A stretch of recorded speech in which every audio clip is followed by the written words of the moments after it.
नमस्कार, मनी गुरु की इस खास पेशकश में आप सभी का स्वागत है। मैं हूं स्वाति रायना। आज हम जानेंगे जिंदगी के जरूरी लक्ष्यों के लिए कैसे आप कर सकते हैं फाइनेंशियल प्लानिंग।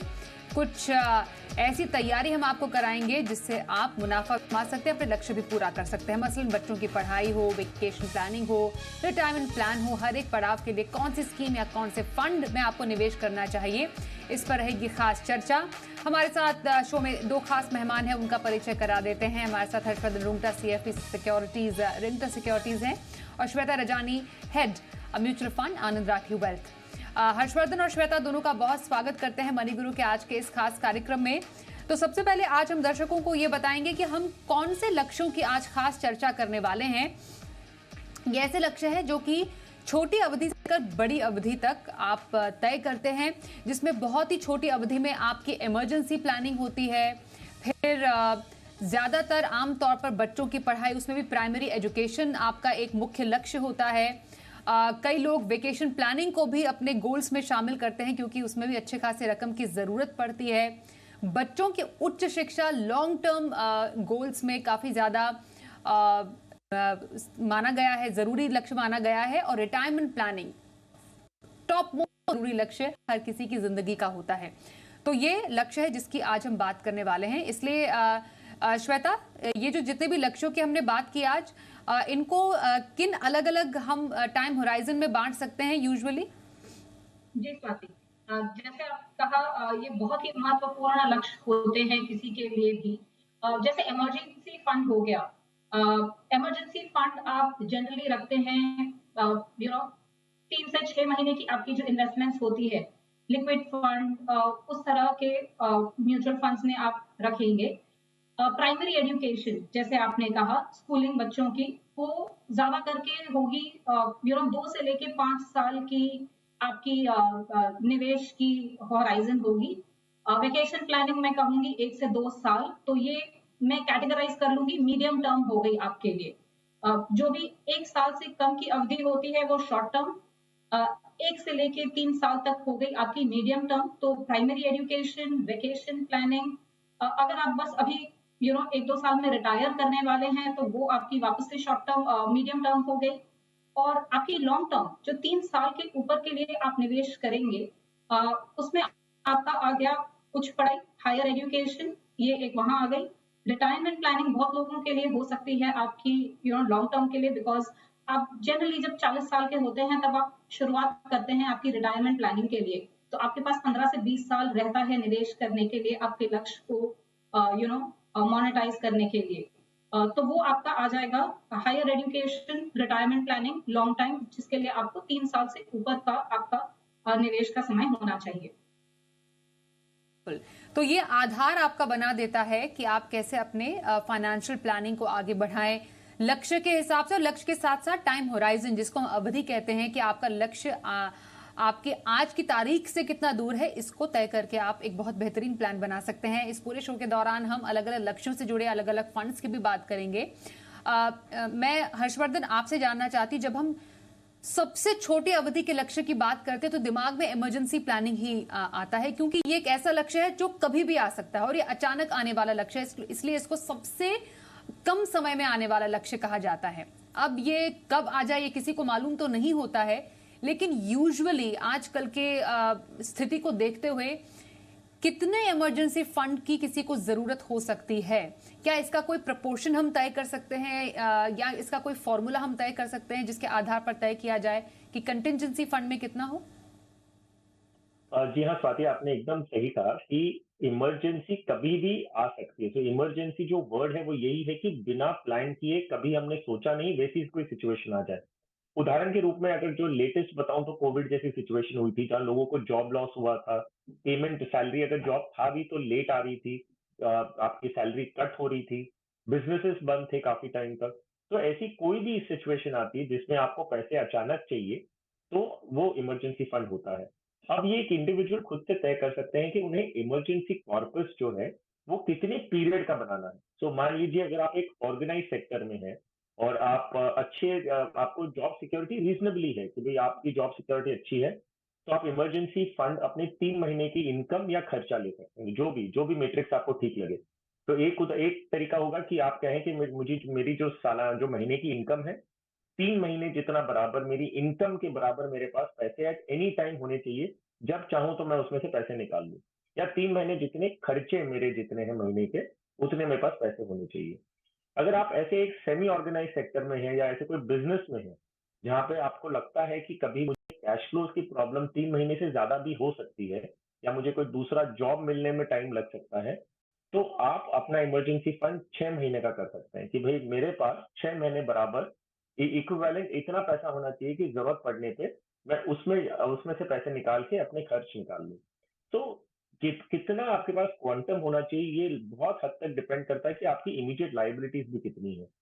लेकिन अगर मोटा मोटी देखें तो 3 से 6 महीने का जो टाइम पीरियड है, उतने का आपकी इनकम या उतना आपका खर्चा, ये दोनों आपके पास, दोनों में से कोई भी एक अमाउंट है, वो आपके पास इमरजेंसी फंड के रूप में होना चाहिए।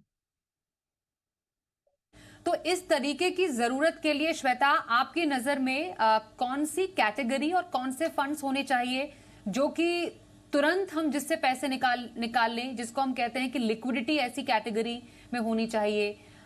ऐसे फंड जिनसे हम तुरंत पैसे निकाल सके, तो हमें ज्यादा रिटर्न नहीं देखना है उनका, बस हमें बैंक अकाउंट से ज्यादा बेहतर जगह चाहिए बेसिकली, क्योंकि वहां तो कुछ भी नहीं मिलता, पैसे आइडल पड़े हुए हैं आपके बैंक अकाउंट में। तो कौन सी कैटेगरी ऐसी हो सकती है इमरजेंसी फंड के लिए सही?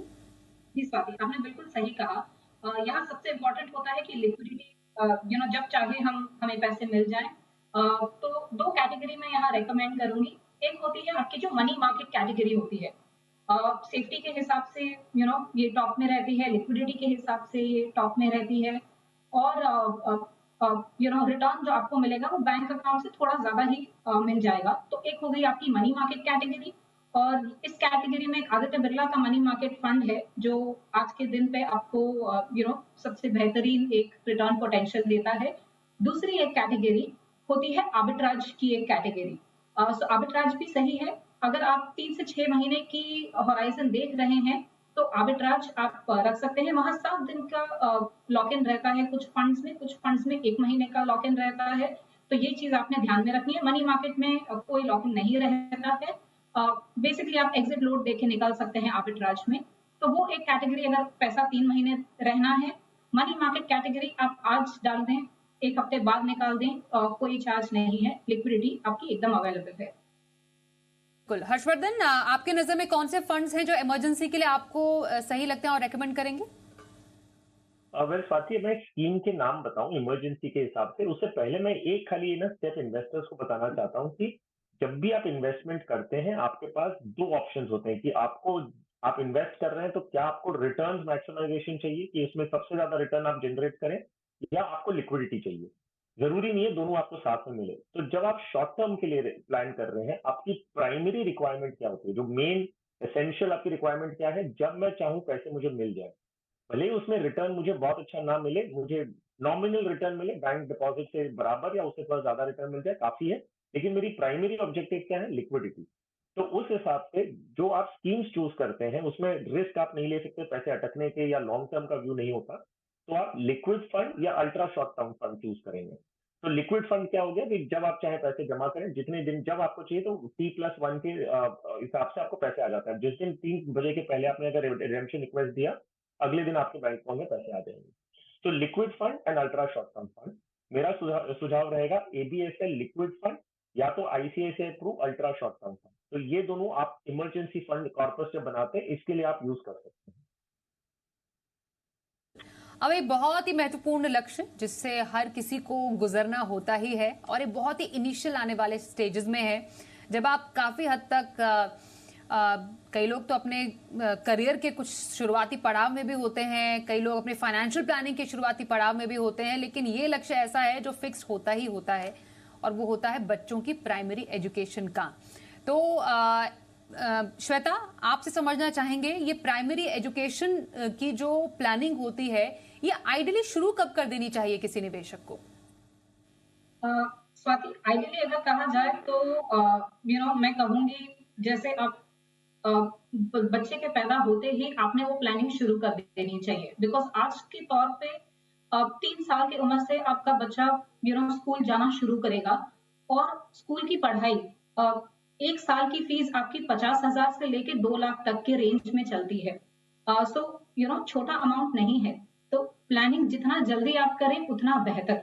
तो मैं कहूंगी अगर आप 6 महीने के अंदर प्लानिंग शुरुआत कर देते हैं तो आपको 3 साल कम से कम है कि आप उसे अच्छे से निवेश करें, आप अच्छी अपनी रणनीति बनाएं और जब बच्चा तैयार है स्कूल जाने के लिए, आपने एक अच्छा कॉर्पस जमा कर दिया है उसकी 4-5 साल की प्राइमरी एजुकेशन के लिए। बिल्कुल, तो 4-5 साल तक का अगर आप एक मानिए 4-5 साल इसलिए हम कह रहे हैं, मानिए बच्चा जब पैदा हुआ तभी आपने तैयारी कर ली, तो जब जो आपका बच्चा है वो स्कूल जाएगा तो वो 3 या 4 साल का होगा, तो कम से कम आपके पास वो बफर टाइम है 3 या 4 साल का, इवन इन सम केसेस 5 साल का, जब आपने एक अच्छा खासा अपने लिए एक कॉर्पस यानी जिसको हम रकम कहते हैं वो तैयार किया होगा। तो ऐसे किसी लक्ष्य के लिए हर्षवर्धन आपकी नजर में कौन सी कैटेगरीज, कौन से फंड्स हैं जो प्राइमरी एजुकेशन के लिए फिट बैठ सकते हैं? सो इनफैक्ट स्वाति, आपने कहा कि बच्चों को 4 या 5 साल या 3 साल की उम्र से प्राइमरी एजुकेशन होती है, लेकिन आज की तारीख में आप अगर देखेंगे, मदर टॉडलर बोल के ना क्लासेस चल रही हैं, आपकी pre primary, play school, kindergarten भी अगर आप बच्चों को भेजते हो 1.5-2 साल की उम्र से ही शुरू हो जाते हैं। ये बेसिकली उनकी तैयारी होती है कि जो स्कूल में अच्छी स्कूल में एडमिशन मिल जाए। तो ये जो प्रोसेस है प्राइमरी, प्री प्राइमरी, किंडरगार्टन या टॉडलर, मदर टॉडलर, ये खर्चे तो आपके तुरंत ही स्टार्ट हो जाएंगे। तो मैंने ये पूरे जो बच्चों की primary, pre primary, primary, secondary, अगर हम स्कूलिंग की बात करें तो ये पूरा प्रोसेस आप 2 हिस्से में बांट सकते हैं। तो पहला हिस्सा है कि जब आपको इमीडिएट पैसे चाहिए, आफ्टर 1.5, 2 इयर्स और 3 इयर्स में आपको पैसों की जरूरत पड़ेगी, तो उसके लिए शॉर्ट टर्म फंड कैटेगरी है जो आप यूज कर सकते हैं। तो उसमें Nippon India short term fund, ये बेसिकली डेट कैटेगरी है, और जिसमें आपका जो डेट पेपर्स है वो अच्छी हाई क्वालिटी पेपर्स होते हैं, और उसमें आपका जो टेन्योर है वो 1 to 3 इयर्स रहेगा। ज्यादा कंफ्यूज नहीं करूंगा, बट ठीक है, शॉर्ट टर्म फंड आप यूज कर सकते हैं। दूसरा, क्योंकि आपकी रिक्वायरमेंट एक कंटिन्यूस है, प्राइमरी एजुकेशन, सेकेंडरी, आप अप टिल 10th स्टैंडर्ड मान लीजिए, पूरी स्कूलिंग की अगर हम बात कर रहे हैं, तो आपके पास थोड़ा वक्त मिल जाता है। तो इसमें एक इक्विटी सेविंग्स कैटेगरी है, इक्विटी सेविंग्स फंड, जो आप यूज कर सकते हैं। ये बहुत इंटरेस्टिंग है कि इसमें एक छोटा इक्विटी कंपोनेंट होता है, बाकी इक्विटी आर्बिट्राज की तरह लिया जाता है, तो टैक्सेशन इक्विटी का होगा, और इसमें हल्का सा एक 1/3 मान लीजिए इक्विटी कंपोनेंट होता है। तो 3-5 साल के ऊपर की जो रिक्वायरमेंट्स होती है उसमें आपको इक्विटी का भी फायदा मिलने लग जाता है। उसमें आप मेरा एसेट इक्विटी सेविंग्स फंड ये स्कीम चूज कर सकते हैं। तो स्कूलिंग के लिए mother toddler, pre primary, kindergarten, primary, secondary, ये पूरी एजुकेशन को आप डिवाइड करके short term fund and equity savings fund की कैटेगरी यूज कर सकते हैं।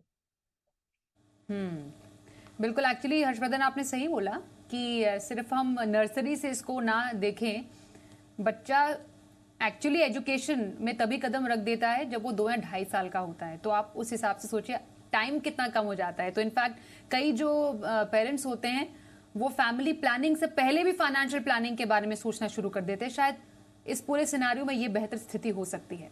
एक ब्रेक के लिए रुकते हैं। आगे वेकेशन प्लानिंग करनी है तो कौन से फंड्स में आपको निवेश करने की जरूरत है, रिटायरमेंट प्लानिंग के लिए, हायर एजुकेशन के लिए कौन से फंड सही, थोड़ी सी देर में देखते रहिए मनी गुरु।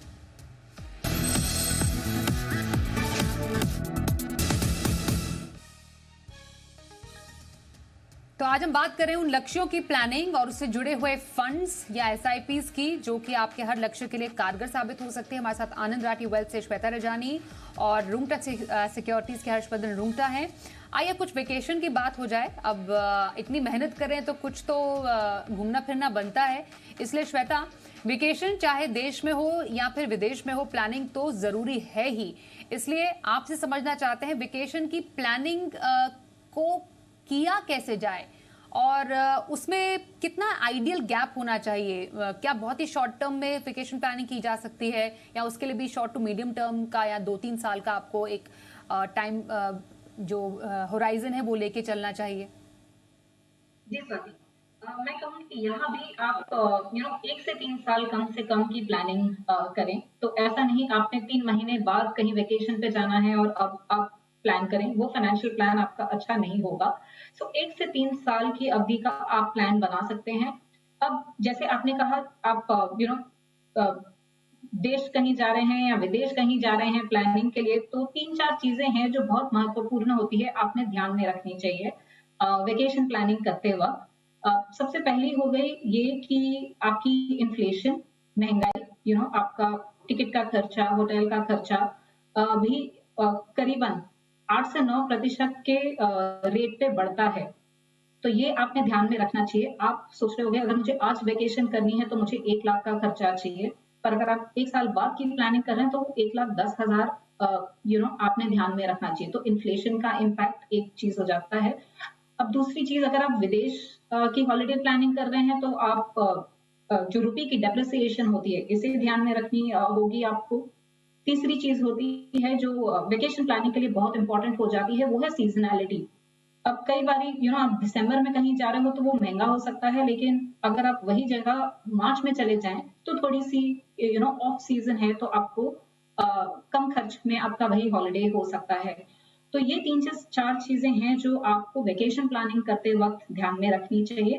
अब दूसरी चीज़ यहाँ, जैसे मैंने कहा आप 1 साल से लेके 3 साल की प्लानिंग कर सकते हैं। तो उस हिसाब से आप कहीं शायद थोड़ा-सा एक इक्विटी इन्वेस्टमेंट भी अपने पोर्टफोलियो में रख सकते हैं सो दैट वो पोटेंशियल रिटर्न आपका थोड़ा बढ़ जाए। श्वेता, मैं इनफैक्ट इसी होराइजन से जुड़ा हुआ जो इन्वेस्टमेंट प्लान है इन टर्म्स ऑफ फंड्स आपसे जानना चाहती हूँ। माने किसी ने अपना वेकेशन प्लान किया है 2 से 3 साल में, तो किस तरीके के फंड्स कैटेगरीज आप रेकमेंड करेंगी? जी, मैं कहूँगी अगर आपके पास 2 से 3 साल का होराइजन है, तो आप पहले तो एक इक्विटी फंड भी रख सकते हैं और क्योंकि हम 2 से 3 साल की बात कर रहे हैं, आप ज़्यादा रिस्की फंड्स में ना जाएँ। एक लार्ज और मिड कैप फंड या फ्लेक्सी कैप फंड वो ले लें। जैसे डीएसपी का इक्विटी अपॉर्चुनिटीज हो गया लार्ज एंड मिड कैटेगरी में, फ्लेक्सी कैप में एचडीएफसी फ्लेक्सी कैप, तो दोनों में से कोई एक फंड आप ले सकते हैं। मेजॉरिटी इन्वेस्टमेंट आपकी डेट में होनी चाहिए। तो मैं कहूंगी करीबन आप 70% डेट में रखें, 30% इक्विटी में रख दें। ये एलोकेशन से आप चले जाएं। और जो आपका डेट का इन्वेस्टमेंट है, ये जो आपकी डेट शॉर्ट टर्म की कैटेगरी है, ये ये कैटेगरी आप जनरली 1 से 2 साल के अगर आपका निवेश का अवधि है तो आप डेट शॉर्ट टर्म की कैटेगरी में निवेश कर सकते हैं। और यहाँ पे 2 फंड, एक निपॉन का शॉर्ट टर्म फंड है, दूसरी एक कैटेगरी होती है बैंकिंग एंड पीएसयू, जो बैंक्स के पेपर्स और पीएसयू के पेपर्स में डालते इन्वेस्ट करते हैं। तो वहां पे एक एचडीएफसी का बैंकिंग एंड पीएसयू फंड है। ये 3 से 4 फंड हैं जो आप आपके लिए वेकेशन प्लानिंग के लिए निवेश कर सकते हैं। बिल्कुल। अब जरा हायर एजुकेशन पर आते हैं हर्षवर्धन। ये एक one of the fixed goals है, जैसे वेकेशन प्लानिंग हम वेरिएबल गोल्स में मान सकते हैं कि वेकेशन चलिए 2 साल बाद नहीं किया तो 6 महीने और रुक सकते हैं या 1 साल और रोका जा सकता है। पर बच्चों की जब हायर एजुकेशन आती है, जस्ट लाइक प्राइमरी एजुकेशन, उसका एक फिक्स टाइम होता है। तो हायर एजुकेशन मोस्टली अगर आप लॉन्ग टर्म गोल लेकर चल रहे हैं, और आपको लेना भी पड़ेगा क्योंकि जो एजुकेशन इन्फ्लेशन इतनी ज़्यादा बढ़ रही है, हर साल 10% या 11% से पढ़ाई का खर्च बढ़ रहा है, तो वहां पर एक राइट स्ट्रैटेजी इन्वेस्टमेंट की क्या हो? तो एकदम सही स्वाति कि अगर हम लॉन्ग टर्म गोल्स की बात कर रहे हैं तो लॉन्ग टर्म गोल्स क्या होंगे, 5-10 साल एंड अबव, तो उसको हम लॉन्ग टर्म गोल्स की कैटेगरी में डालते हैं। अब जैसे मैंने शॉर्ट टर्म के लिए कहा था कि जो भी आप इन्वेस्टमेंट प्रोडक्ट, जो भी पोर्टफोलियो बनाते हैं, उसमें प्राइमरी ऑब्जेक्टिव क्या होता है, लिक्विडिटी। ये आपके शॉर्ट टर्म गोल्स जब होते हैं तो लिक्विडिटी, मतलब जब मुझे पैसे चाहिए वो मिल जाने चाहिए, भले मुझे रिटर्न थोड़ा कम मिले। उल्टा है लॉन्ग टर्म के लिए, अगर आप लॉन्ग टर्म पोर्टफोलियो बना रहे हैं तो आपका प्राइमरी ऑब्जेक्टिव होता है कि मुझे इन्फ्लेशन को बीट करना है, जो आपने 10-11% एजुकेशन इन्फ्लेशन बताई है या कोई भी और इन्फ्लेशन रेट है, आपका प्राइमरी ऑब्जेक्टिव है कि मुझे इन्फ्लेशन को बीट करना है। उसमें लिक्विडिटी भले ही थोड़ी कम हो, क्योंकि मुझे लॉन्ग टर्म व्यू है, 5 साल 10 साल का व्यू है, मुझे लिक्विडिटी नहीं भी मिले या कम मिले या कोई कारण से मार्केट रिलेटेड है तो मार्केट गिरा हो तो लिक्विडिटी पैसे निकालने की और अपॉर्चुनिटी नहीं मिलती है, ठीक है, लेकिन लॉन्ग टर्म में मुझे इन्फ्लेशन बीट करना है, वो भी अच्छी मार्जिन से, तब जाके आपका लॉन्ग टर्म का जो ऑब्जेक्टिव है वो पूरा होगा। अब लॉन्ग टर्म में अगर हम हायर एजुकेशन के ले रहे हैं, अगर आप डोमेस्टिकली पढ़ा रहे हैं या इंटरनेशनली भेज रहे हैं, तो उसमें भी बहुत आपको ध्यान रखना है। अगर इंटरनेशनल भेज रहे हैं तो डॉलर के हिसाब से अगर आपका इन्वेस्टमेंट होता है, जो इंटरनेशनल फंड्स आपके पास एक ऑप्शन हो जाते हैं, जो आप इंडियन रुपीज में इन्वेस्ट करते हैं, लेकिन डॉलर भी उसका डॉलर का अप्रिसिएशन उसमें असर देता है।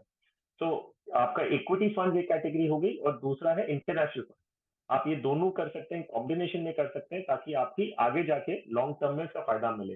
जो स्कीम्स हैं वो एक पराग पारिक फ्लेक्सी कैप एक ऑप्शन है, जो आप लॉन्ग टर्म के लिए इन्वेस्ट कर सकते हैं। दूसरा Motilal Oswal Nasdaq 100 fund of fund, या तो एचडीएफसी डेवलप वर्ल्ड इंडेक्सेस। तो इनमें से आप इंटरनेशनल और डोमेस्टिक एलोकेशन कर सकते हैं, और लॉन्ग टर्म का व्यू है तो इक्विटी का बेनिफिट आपको लेना ही है।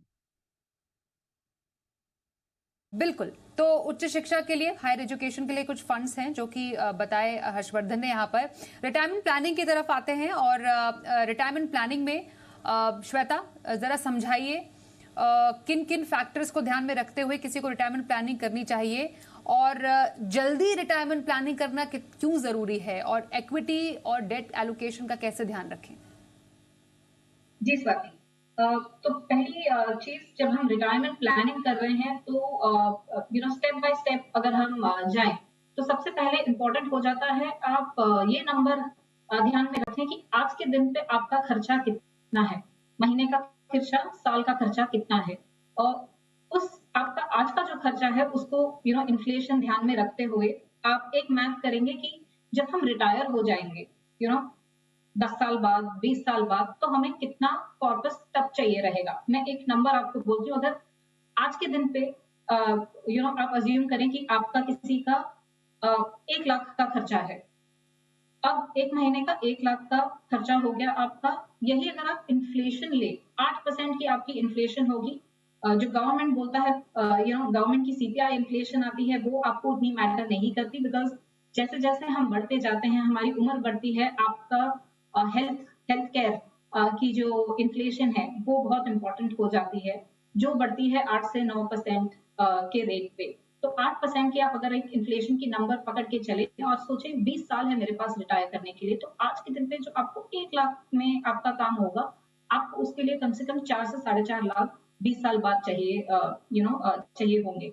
तो ये आप एक बहुत इंपॉर्टेंट चीज होती है कि आप समझ लें आज का कॉर्पस कितना, 20 साल बाद रिटायरमेंट के लिए कितना। मैं अज्यूम कर रही हूँ कि 40 साल का इंसान है। दूसरी चीज, जैसे जैसे आप लेट करेंगे आपका कंपाउंडिंग का बेनिफिट कम मिलेगा, तो इसीलिए बहुत जरूरी है आप जितना जल्दी प्लान कर सकें उतना अच्छा। तो तीसरी चीज आप ध्यान में रखें, आपका विड्रॉवल रेट कितना होगा, आपको हर महीने कितना विड्रॉ करना होगा। अगर आपने 100% इन्वेस्ट किया है तो आप बोल रहे हैं 5% उसमें से मैं हर महीने विड्रॉ करूंगी मेरी नीड के लिए। तो ये 3 चीजें होती है जो आप को ध्यान में रखनी चाहिए शुरुआती स्टार्ट कर रहे हैं जब आप फाइनेंशियल प्लान। फिर आता है आपका एसेट एलोकेशन। अब एसेट एलोकेशन डिपेंड करेगा आपके पास कितना समय है, आपका रिस्क एपेटाइट कितना है। Just as a thumb rule मैं कहूंगी, अगर आपके पास 3 से 5 साल का समय है रिटायरमेंट के लिए, आप 50% इक्विटी 50% डेट की एलोकेशन के साथ चले, करीबन आप इस एलोकेशन से 10% की ग्रोथ रेट एक्सपेक्ट कर सकते हैं। अगर आपके पास 5 से 10 साल है रिटायरमेंट के लिए, तो आपसे थोड़ा टिल्ट कर दें, 65% इक्विटी 35% डेट की एलोकेशन पे ले जा सकते हैं।